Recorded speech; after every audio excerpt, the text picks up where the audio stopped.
നിലമ്പൂർ ഉപതെരഞ്ഞെടുപ്പ് ഫലം വന്നതിന് പിന്നാലെ നിയമസഭാ തെരഞ്ഞെടുപ്പിനൊരുങ്ങാൻ ലക്ഷ്യമിട്ട് നേതൃയോഗങ്ങളിലേക്ക് കടന്ന് രാഷ്ട്രീയ പാർട്ടികൾ. മുന്നണി വിപുലീകരണ മോഹങ്ങളും ഉപതെരഞ്ഞെടുപ്പ് വിജയത്തിന്റെ ക്രെഡിറ്റ് തർക്കവുമായി KPCC രാഷ്ട്രീയകാര്യ സമിതി യോഗം തിരുവനന്തപുരത്ത് തുടരുകയാണ്. ക്രെഡിറ്റ് വിവാദത്തിൽ രമേശ് ചെന്നിത്തലയ്ക്കെതിരെ തുറന്നടിച്ച് രാജ്മോഹൻ ഉണ്ണിത്താൻ MP രംഗത്തെത്തി. നിലമ്പൂരിലെ വിജയത്തിളക്കത്തിലും കോൺഗ്രസിൽ മങ്ങലാവുകയാണ് നേട്ടത്തിന്റെ ക്രെഡിറ്റ് ആർക്കെന്ന തർക്കം. പ്രതിപക്ഷ നേതാവിനും KPCC പ്രസിഡന്റിനും അവകാശപ്പെട്ട നേട്ടമെന്ന് രാജ്മോഹൻ ഉണ്ണിത്താൻ MP. എന്ത് കൂട്ടായ നേതൃത്വമാണെന്ന് പറഞ്ഞാൽ പോലും ലീഡർഷിപ്പിൽ ഇരിക്കുന്നവർക്കല്ലേ അതിൻ്റെ പിതൃത്വം. അതുകൊണ്ട് അനാവശ്യമായൊരു വിവാദത്തിന് ആരും മുതിരാൻ പാടില്ല. മുതിർന്നാൽ 1968 കോൺഗ്രസിൽ വന്ന ആളാണ് ഞാൻ പലതും കണ്ടിട്ട് അനങ്ങാതിരിക്കുകയാണ്. ഇനി ഇത്തരം പ്രവണതകൾ കോൺഗ്രസിൽ വന്നാൽ ഞങ്ങളുമൊക്കെ അഭിപ്രായം പറയേണ്ടി വരും.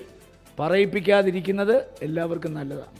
ഷാഫി പറമ്പിൽ, രാഹുൽ മാങ്കൂട്ടത്തിൽ എന്നിവർക്കും രാജ്മോഹൻ ഉണ്ണിത്താന്റെ വിമർശനം. കിട്ടിയ അവസരങ്ങൾ ഉപയോഗിച്ച് പാർട്ടിയെ ശക്തിപ്പെടുത്തണം. ചുവരുണ്ടെങ്കിലേ ചിത്രം എഴുതാൻ പറ്റൂ, അല്ലാതെ റീല് കൊണ്ടൊന്നും യാതൊരു പ്രയോജനമില്ല.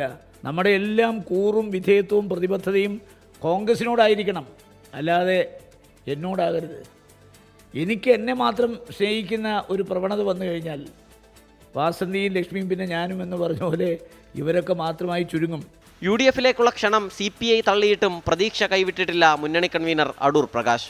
പരമാവധി ശ്രമം നടത്തും. അത് എല്ലാ കാര്യങ്ങളും നമ്മൾ ആഗ്രഹിക്കുന്ന പോലെ നടക്കണമെന്നില്ല, എങ്കിലും ശ്രമം നടത്തി നോക്കും. നിലമ്പൂർ ഉപതെരഞ്ഞെടുപ്പ് അവലോകനത്തിന് പുറമെ KPCC പുനഃസംഘടനയും യോഗത്തിൽ ചർച്ചയാണ്. 24 തിരുവനന്തപുരം.